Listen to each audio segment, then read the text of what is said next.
Those of you who've been with this program for a while recall that last offseason, every Monday was Quarterback Monday, and since there's no such thing as original ideas, let's just do it again, like the whole offseason. Good morning to you. Good Monday morning. I'm Dejan Kovacevic of DK Pittsburgh Sports.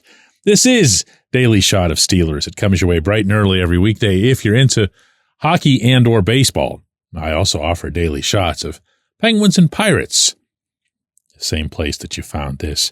Russell Wilson and the other Steelers representatives participated in the Pro Bowl games over the weekend in Orlando, Florida. I don't care either. But Russ did make some small headlines there in an interview with the Associated Press in referring to Pete Carroll having been recently hired by the Raiders and result in speculation that Russ would end up in Las Vegas. Russ said, quote, "I'm looking forward to hopefully going back to the Steelers, and we'll see what happens with the rest. I love it in Pittsburgh. Pete's going to be a great coach, obviously. He's great at what he does, but I'm focused on the Steelers." End quote. I'm confused by that. Even taking into account Russ's personality, that he's just kind of that do-gooder that says all the right stuff in all the right situations, and more importantly, does a lot of the right stuff in right situations. Yeah, it's not like he wouldn't be aware of, A, the things that Art Rooney and before him Mike Tomlin said, but specifically Rooney in saying that he doesn't expect to have both quarterbacks back. And then from there, what both Rooney and Tomlin said about Justin Fields, in which, at least from my perspective, they couldn't have made it any clearer that Fields is going to be QB1 if they can get him signed. So what is Russ suggesting there exactly? Because he has to know that they're going to make every attempt to sign Justin. He has to know that Justin very much wants to stay. And he has to know that however it is that this plays out, that there won't be two spots or a competition or anything like that. Is he waiting to see if maybe Justin floors the Steelers with some sort of crazy contract demand? I think that's unlikely. He lost his job in Chicago, and if you really want to get technical about it, he lost the one in Pittsburgh after 6 games. It doesn't matter what we think of the decision. It doesn't matter how we would have done it or how it appears in hindsight. He has now lost his starting job in 2 different cities. I'm in favor of giving him a real shot at QB1. But I'm talking about the impact that's made on price. I don't think that you're going to see Justin lose his mind here and say, give me $30 million a year or something. So is Russ possibly throwing out there that he'd be okay with coming back in some sort of supporting / mentor / Charlie Batch kind of role? I don't know about that, because even if that was a thing, that wouldn't explain why Rooney himself went out of his way not once but twice in that meeting with us reporter types a few days ago to emphasize that they both, Justin and Russ, hope to be starters. And that, in fact, was one of the reasons that Rooney described bringing them both back as probably unlikely. That was his exact terminology. Taking that further, Rooney also said that they'd like to have the quarterback room be not exactly, 3 clones, but guys who play similar styles. That way Arthur Smith can put in the system that he wants, apply it across the board, and allow for not just similar players, but also similar practices, similar execution of similar sequences in preparation, whereas, these guys really didn't have much in common from a football standpoint. I don't know. I'm going to stick by the strong inclination that I've been sharing with you that Justin's going to be QB1. Nothing about this certainly changes that. But I'm going to leave at least just a crack in the door that there'd be a possibility that Russ would say, you know what, I've done this, I've done that, I've certainly made my money. I genuinely liked where I was, as he reiterated yesterday.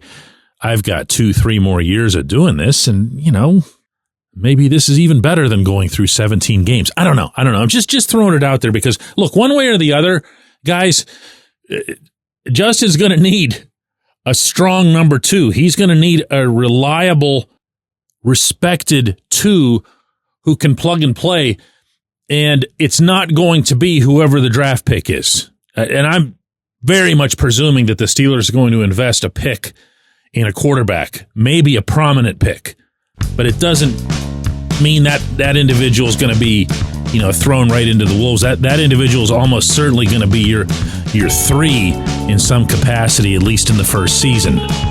Oh, there's work to do. Long way to go on this front. When we come back, J1Q. Luxenberg, Garbett, Kelly & George is a personal injury law firm in Western Pennsylvania that represents injured people in automobile accidents, workers' compensation cases, and medical malpractice claims. The attorneys at Luxenberg, Garbett, Kelly & George pride themselves in doing what they say they're going to do. It's important to them that when they make you a promise, they keep that promise. And this law firm has been keeping promises for over 80 years. Luxenberg, Garbett, Kelly & George has been AV rated. That's the highest rating a law firm can receive for legal ability and ethics. And the lawyers at the firm have been designated super lawyers, that's a real thing, for over 15 years. Rare combination there. Luxenberg, Garbett, Kelly & George has offices in Cranberry, Newcastle, Beaver Falls, Butler, and Elwood City. Learn more about them at lgkg.com or by calling 888-842-5454. Again, that's 888-842-5454.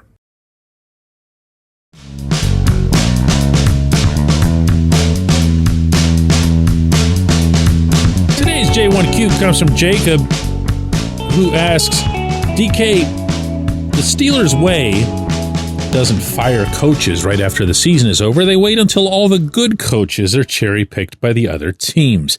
Could this be why they never hire any well-known coaches, or does it all fall on Mike Tomlin's ego?